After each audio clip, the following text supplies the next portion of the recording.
Learning platform. మీరు కూడా slot book చేసుకోవాలంటే ఈ నెంబర్కి కాల్ చేయండి.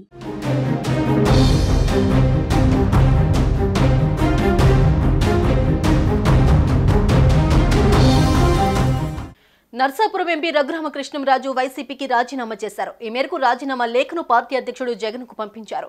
ఈ లేఖలో ఆయన జగన్పై తీవ్ర స్థాయిలో మండిపడ్డారు. వచ్చే ఎన్నికల్లో జనసేన టీడీపీ కూటమి తరపున పోటీ చేస్తారని ఆయన తెలిపారు. ఈ నెల 28న తాడేపల్లిగూడెంలో జరిగే టీడీపీ జనసేన ఉమ్మడి సభలో పాల్గొంటారని స్పష్టం చేశారు.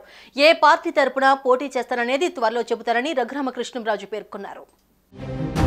2019లో వైసీపీ తరపున నర్సాపురం ఎంపీగా గెలిచిన రఘురామకృష్ణంరాజు ఆ తర్వాత పార్టీకి దూరంగా ఉంటున్నారు.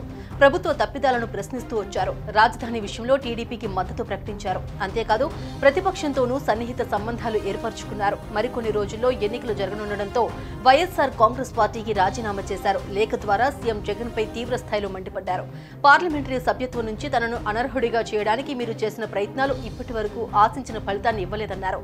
వైసీపీ ప్రాథమిక క్రియాశీల సభ్యత్వానికి రాజీనామా చేస్తున్నానని వెంటనే ఆమోదించాలని కోరుతున్నానని లేఖ ద్వారా కోరారు. అందరం ప్రజల తీర్పు కోరాల్సిన సమయం ఆసన్నమైందన్న ఎంపీ నర్సాపురంలో నా నియోజకవర్గ సమగ్ర అభివృద్ధి కోసం కృషి చేస్తానని లేఖలో పేర్కొన్నారు. మరోవైపు టీడీపీ జనసేనలు తమ ఉమ్మడి అభ్యర్థుల తొలి జాబితాను విడుదల చేస్తున్నాయి. టీడీపీ తరపున పోటీ చేయాలని రఘురామ భావిస్తూ ఉన్నారు. అయితే పొత్తులో భాగంగా నర్సాపురం నియోజకవర్గాన్ని ఏ పార్టీ తీసుకుంటే ఆ పార్టీ తరపున ఆయన పోటీ చేసే అవకాశం ఉంది.